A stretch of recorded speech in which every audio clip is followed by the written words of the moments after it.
Jack McFarland, the head coach of the #1 ranked defending Class LL and I guess #1 in the poll last year, Staples Records. Baseball squad has joined us now. And Jack, thank you for coming in, but I know you have plenty of time because you're not playing any games. Oh, thanks for having me. We were able to get inside at least today, but today was a total washout, as you could see. So let's talk a little bit about it, because every day every night you look at the weather reports and it's going to rain, and then does it rain, and how does this affect you ultimately when you guys have played 4 games thus far? Yeah, and we have 4 the rest of this week. So we have between the pitch counts and the cold weather, you really don't want kids throwing a lot of pitches. So we're going into each game trying to figure out who's going to start, who's going to give us some outs in the middle, and try to get a power arm in the game to get those last 3 outs.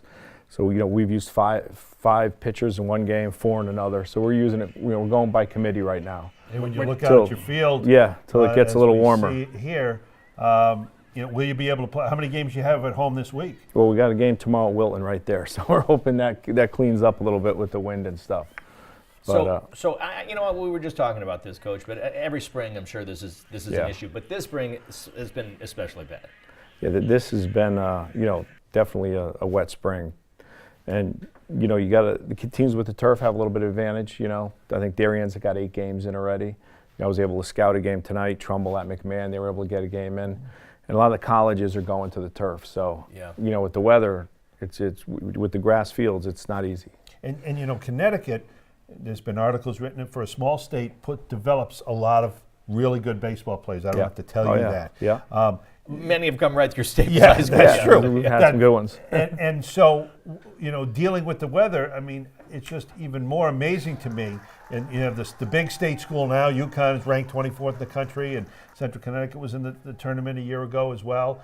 So this is a baseball state. Yeah, I tell everybody when I was a kid, as soon as September, October came around, we put the baseball gloves away. But now with these indoor facilities, I think the kids are able to compete with the warm weather states like Arkansas, Arkansas, Texas, Arizona, so they can get in these facilities and work on their skills year round.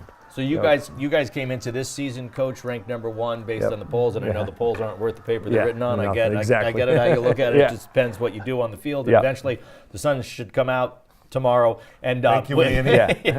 you'll get a chance to play those games. Yep. But you have to be happy because you bring back what a lot of people consider one of the top players in the state, and you bring back a healthy squad. Obviously, you lose some kids from last year's championship team, but you bring we lost some pitching depth, but we have some position players that are back. I think we're really strong up the middle with our catcher, Matt Stone, and Max Popkin at short. Our second baseman's back.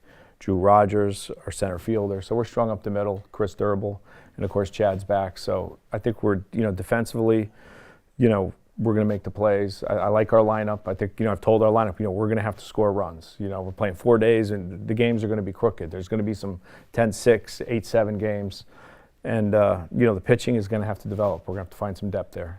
Was it easier this preseason to prepare coming off a state title than it has been when you were trying to achieve that championship? Yes and no, because you worry about complacency and the kids think that just because you won it last year, it's you're going to just step on the field and win games. So you have to kind of drill it into them that the games are going to be won between the lines, and all the big games are ahead of us, not behind us. So once May comes, that's when you want to be playing your best baseball. That's when you want to get hot. Well, Coach, thank you so much for coming in, and thank you for your patience, not only here, but through this this part of the spring. You guys, how many games you played for? You should have had how many played? We played 4. We should have had 7 or so far. So okay, all right. We've got some out-of-league games to make up and some other games. So good luck catching up. We'll probably see you at that Wilton game tomorrow. Oh, great. Tomorrow. Yep. And best of luck to you. Thank you again for coming in. Always good seeing you here, and best of luck the rest of the way. All right. Thanks, guys, for having us. Thank you. All right.